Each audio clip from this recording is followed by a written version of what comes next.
ನಾನು ಇವತ್ತು ನಿಮ್ಮೆಲ್ಲರಿಗೂ ಡಾಬಾ ಸ್ಟೈಲ್ ಚಿಕನ್ ಫ್ರೈ ಮಾಡೋದು ಹೇಳ್ಕೊಡ್ತಾ ಇದ್ದೀನಿ. ಬನ್ನಿ ಹೆಂಗೆ ಮಾಡೋದು ಅಂತ ನೋಡೋಣ. ಮೊದಲಿಗೆ ನಾನು ಇಲ್ಲಿ 1 kg ಚಿಕನ್ ತೊಗೊಂಡಿದ್ದೀನಿ. ಫ್ರೆಂಡ್ಸ್, ಈ ಡಿಶನ್ನು ನೀವು ಸುಲಭವಾಗಿ ಅರ್ಧ ಗಂಟೆಯಲ್ಲಷ್ಟೇ, ಅರ್ಧ ಗಂಟೆಗೆ ಜಾಸ್ತಿ ಸಮಯ ಬಳಸ್ದಂಗೆ ಮಾಡ್ಕೋಬೋದು. ಮತ್ತು ಕಡಿಮೆ ಇಂಗ್ರೀಡಿಯೆಂಟ್ಸಿಂದ ಒಂದು ಒಳ್ಳೆ ಡಿಶ್ ಮಾಡೋದು ಹೇಳ್ಕೊಡ್ತಾ ಇದ್ದೀನಿ. ಬನ್ನಿ ನೋಡೋಣ.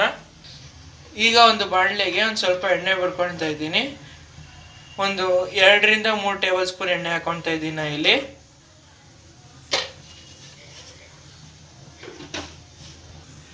ಈಗ ಎಣ್ಣೆ ಕಾದಿದೆ. ಇದಕ್ಕೆ ನಾವೀಗ ಕರ್ಬೇವಿನ ಸೊಪ್ಪನ್ನ ಹಾಕೊಳ್ತಾ ಇದ್ದೀವಿ. 1-2 ಕರ್ಬೇವಿನ ಸೊಪ್ಪನ್ನ ಹಾಕೊಂಡಿದ್ದೀವಿ.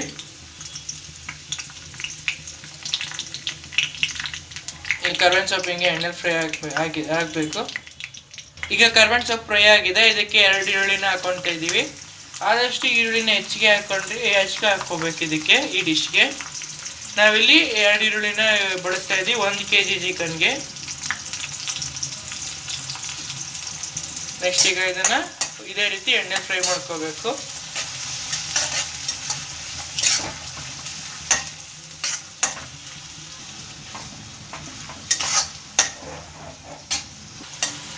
ಈಗ ಈ ಈರುಳ್ಳಿ ಗೋಲ್ಡನ್ ಬ್ರೌನ್ ಆಗೋ ತನಕ ಇದನ್ನ ಇದೇ ರೀತಿ ಎಣ್ಣೆ ಫ್ರೈ ಮಾಡ್ಕೋಬೇಕು. ಫ್ರೆಂಡ್ಸ್, ನೆಕ್ಸ್ಟ್ ನಾವು ಇದಕ್ಕೆ ಶುಂಠಿ ಬೆಳ್ಳುಳ್ಳಿ ಪೇಸ್ಟ್ನ ಹಾಕೊಳ್ತಾ ಇದ್ದೀನಿ. ನಾವಿಲ್ಲಿ 2 ಟೀ ಸ್ಪೂನ್ ಆಗೋಷ್ಟು ಶುಂಠಿ ಬೆಳ್ಳುಳ್ಳಿ ಪೇಸ್ಟ್ನ ಹಾಕೊಂಡಿದ್ದೀವಿ. ಈಗ ಇದರ ಹಸಿ ವಾಸನೆ ಹೋಗೋ ತನಕ ಇದನ್ನ ಫ್ರೈ ಮಾಡ್ಕೋಬೇಕು ಇದೇ ಥರ ಎಣ್ಣೆಯಲ್ಲಿ.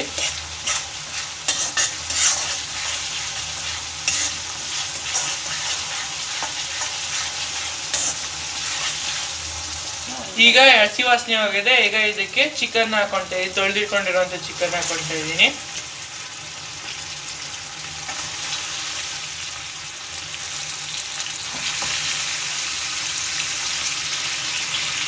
ಈಗ ನಾವು ಇದಕ್ಕೆ ಒಂದು 1/4 ಟೀ ಸ್ಪೂನ್ ಅರಿಶಿಣದ ಪುಡಿ ಹಾಕೊಳ್ತಾ ಇದ್ದೀನಿ.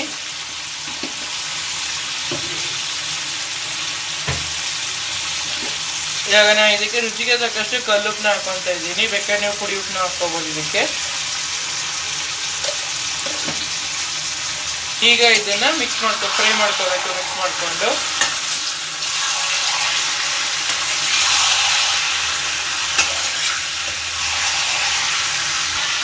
ಇದನ್ನ ಚೆನ್ನಾಗಿ ಈ ತರ ಮಿಕ್ಸ್ ಮಾಡಿಕೊಂಡು ಫ್ರೈ ಮಾಡ್ಕೋಬೇಕು. ನೀರು ಹಾಕಕ್ಕೆ ಹೋಗ್ಬಾರ್ದು. ಈಗ ಇದನ್ನ ಚೆನ್ನಾಗಿ ಮಿಕ್ಸ್ ಮಾಡಿ ಫ್ರೈ ಆದ ನಂತರ ಈ ತರ ಬಾಯಿ ಮುಚ್ಚಿ ಬೇಯಿಸ್ಬೇಕು 1 5 ನಿಮಿಷ. ಈಗ ಇದನ್ನ ಈ ತರ ಮಧ್ಯದಲ್ಲಿ ತೆಗೆದುಬಿಟ್ಟು ಫ್ರೈ ಮಾಡ್ತಿರ್ಬೇಕು. ಇದನ್ನ ಉಪ್ಪು ಮತ್ತೆ ಅರಿಶಿಣದ ನೀರಲ್ಲೇ 1/4 ಭಾಗ ಬೇಯಿಸ್ಬೇಕು. ಇವಾಗ ನಾ ಇದಕ್ಕೆ ಹಸಿಮೆಣಸಿನ್ಕಾಯಿ ಹಾಕೊಳ್ತಾ ಇದ್ದೀನಿ. 3 ಹಸಿಮೆಣಸಿನ್ಕಾಯಿ ಹಾಕೊಂಡಿದ್ದೀನಿ. ಮತ್ತೆ ಇದಕ್ಕೆ ಟೊಮೊಟೊನ ಹಾಕೊಳ್ತಾ ಇದ್ದೀನಿ. 1 ಟೊಮೊಟೊನ ಹಾಕೊಳ್ತಾ ಇದ್ದೀನಿ. ಇದಕ್ಕೆ 1 ಟೊಮೊಟೊನ ಈ ರೀತಿ ಸಣ್ಣದಾಗಿ ಹೆಚ್ಚಿಟ್ಕೊಂಡು ಹಾಕೊಳ್ತಾ ಇದ್ದೀನಿ. ಈಗ ಟೊಮೊಟೊ ಎಲ್ಲ ಹಾಕೊಂಡ್ಮೇಲೆ ನೀನಾಗಿ ಒಂದ್ಸತಿ ಮಿಕ್ಸ್ ಮಾಡ್ಕೋಬೇಕು.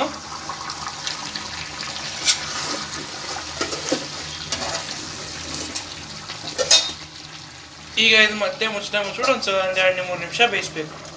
ಈಗ ಟೊಮೊಟೊ ಹಾಕಿದ್ಮೇಲೆ 2 ನಿಮಿಷ ಬೆಂದಾಗಿದೆ ನೋಡಿ. ಈಗ ಈ ರೀತಿ ಇದು ಬೆಂದು ರೆಡಿ ಆಗಿದೆ. 1/4 ಭಾಗ ಬೆಂದಿದೆ. ಮತ್ತೆ ಇದನ್ನ ಈ ರೀತಿ ಒಂದ್ಸತಿ ಕೈ ಆಡಿಸ್ಕೋಬೇಕು. ಈ ತರ ಮಿಕ್ಸ್ ಮಾಡ್ಕೋಬೇಕು. ಈಗ ಇದು 1/4 ಭಾಗ ಬೆಂದಾಗಿದೆ. ನೆಕ್ಸ್ಟ್ ನಾ ಇದಕ್ಕೆ ಮಸಾಲೆಗಳನ್ನ ಹಾಕೊಳ್ತಾ ಇದ್ದೀನಿ. 1 ಸ್ಪೂನ್ ಧನಿಯಾ ಪುಡಿ, 1 ಸ್ಪೂನ್ ಅಚ್ಚಕಾರದ ಪುಡಿ ಹಾಕೊಳ್ತಾ ಇದ್ದೀನಿ. ಇದಕ್ಕೆ 1 ಟೀ ಸ್ಪೂನ್ ಆಗೋಷ್ಟು ಧನಿಯಾ ಪುಡಿ ಮತ್ತೆ ಅಚ್ಚಕಾರದ ಪುಡಿನ ಹಾಕೊಂಡಿದ್ದೀನಿ. ನೆಕ್ಸ್ಟ್ ಅರ್ಧ ಟೀ ಸ್ಪೂನ್ ಕಾಳುಮೆಣಸು ಪುಡಿ. Next 1/4 tea spoon garam masala ಹಾಕೊಳ್ತಾ ಇದ್ದೀನಿ ಇದಕ್ಕೆ. ನೆಕ್ಸ್ಟ್ ನಾ ಇದಕ್ಕೆ 1 ಟೀ ಸ್ಪೂನ್ ಚಿಕನ್ ಮಸಾಲ ಹಾಕೊಳ್ತಾ ಇದ್ದೀನಿ. ನೆಕ್ಸ್ಟ್ ಈ ಮಸಾಲೆಗಳನ್ನೆಲ್ಲ ಹಾಕಿದ್ಮೇಲೆ ಇದನ್ನ ಕ್ಲೀನಾಗಿ ಈ ತರ ಮಿಕ್ಸ್ ಮಾಡ್ಕೋಬೇಕು. ಫ್ರೆಂಡ್ಸ್, ನಾವು ಹಿಂದಿನ ವಿಡಿಯೋಸ್ ಚೆಕ್ ಮಾಡಿ ನಾವು ಆಲ್ಮೋಸ್ಟ್ ಮಾಡಿರೋ ಎಲ್ಲ ವಿಡಿಯೋಸ್ ಮನೆಯಲ್ಲಿರೋ ಇಂಗ್ರೀಡಿಯೆಂಟ್ಸ್ ಇಂದಾನೆ ಮಾಡ್ತೀವಿ. ಮತ್ತು ತುಂಬ ಟೇಸ್ಟಿಯಾಗೂ ಕೂಡ ಇರುತ್ತೆ. ನಾವು ಮಾಡೋ ಅಡುಗೆಗಳೆಲ್ಲ ಕೇವಲ ಅರ್ಧ ಗಂಟೆಯಲ್ಲಿ ಅಷ್ಟೇ, ಅರ್ಧ ಗಂಟೆಗೂ ಜಾಸ್ತಿ ಸಮಯ ತಗೊಂಡೇನೆ ನಾವು ಇದನ್ನ ಮಾಡ್ತೀವಿ. ನಮ್ಮ ಈ ವಿಡಿಯೋ ಇಷ್ಟ ಆಗಿದ್ದಲ್ಲಿ ನಮ್ದು ವಿಡಿಯೋನ ಲೈಕ್ ಮಾಡಿ, ಚಾನಲ್ನ ಸಬ್ಸ್ಕ್ರೈಬ್ ಮಾಡಿ, ಬೆಲ್ ನೋಟಿಫಿಕೇಶನ್ ಆಲ್ಗೆ ಸೆಟ್ ಮಾಡೋದಂತೂ ಮರಿಲೇಬೇಡಿ. ಮತ್ತು ನಿಮ್ಗೆ ಏನಾದ್ರು ಹೊಸ ಡಿಶ್ಗಳ ಐಡಿಯಾ ಬೇಕು ಅಂದರೆ ಅದನ್ನು ಕಮೆಂಟ್ ಮಾಡಿ, ನಾವು ಮಾಡಿಕೊಡೋಕ್ಕೆ ಟ್ರೈ ಮಾಡ್ತೀವಿ. ಈಗ ನಾನು ಇದಕ್ಕೆ ಒಂದು ಸ್ವಲ್ಪ ನೀರು ಹಾಕೊಳ್ತಾ ಇದ್ದೀನಿ.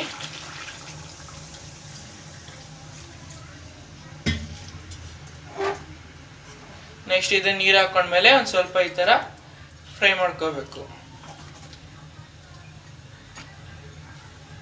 ಈಗ ಇದರ ಮುಚ್ಬಿಟ್ಟು ಚಿಕನ್ ಬೇಯೋವರೆಗೂ ಇದನ್ನ ಬೇಯಿಸ್ಕೋಬೇಕು.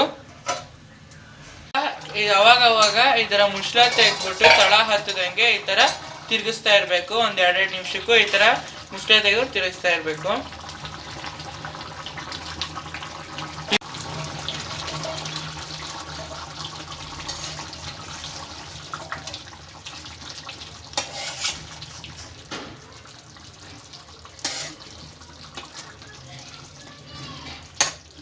ಈಗ ಚಿಕನ್ ತುಂಬಾ ಸೂಪರ್ ಆಗಿ ಸಾಫ್ಟ್ ಆಗಿ ಟೆಂಡರ್ ಆಗಿ ಬೆಂದಿದೆ. ಈಗ ನಮ್ಮ dhaba style chicken fry ready ಆಗಿದೆ. ಈಗ ಇದಕ್ಕೆ ಕೊನೆಯದಾಗಿ ಕೊತ್ತಂಬರಿ ಸೊಪ್ಪು ಹಾಕೊಳ್ಳೋಣ. ಕೊತ್ತಂಬರಿ ಸೊಪ್ಪು ಹಾಕೊಂಡು ಒಂದ್ಸತಿ ಮಿಕ್ಸ್ ಮಾಡ್ಕೊಂಡ್ರೆ ಬ್ಯಾಟಿಂಗ್ ಮಾಡೋದಕ್ಕೆ ನಮ್ಮ dhaba style chicken fry ready ಆಗುತ್ತೆ. ನೋಡಿ ತುಂಬಾ ಸೂಪರ್ ಆಗಿ ಸ್ಮೆಲ್ ಬರ್ತಿದೆ, ಟೇಸ್ಟ್ ಕೂಡ ಅಷ್ಟೇ ಚೆನ್ನಾಗಿರುತ್ತೆ. ನೀವು ಒಂದ್ಸತಿ ಟ್ರೈ ಮಾಡಿ ನೋಡಿ. ವಿಡಿಯೋ ಇಷ್ಟ ಆದರೆ ಲೈಕ್ ಮಾಡಿ, ಚಾನಲ್ನ ಸಬ್ಸ್ಕ್ರೈಬ್ ಮಾಡಿ, ಬೆಲ್ ನೋಟಿಫಿಕೇಶನ್ ಆಲ್ಗೆ ಸೆಟ್ ಮಾಡೋದು ಮರಿಬೇಡಿ. And thanks for watching.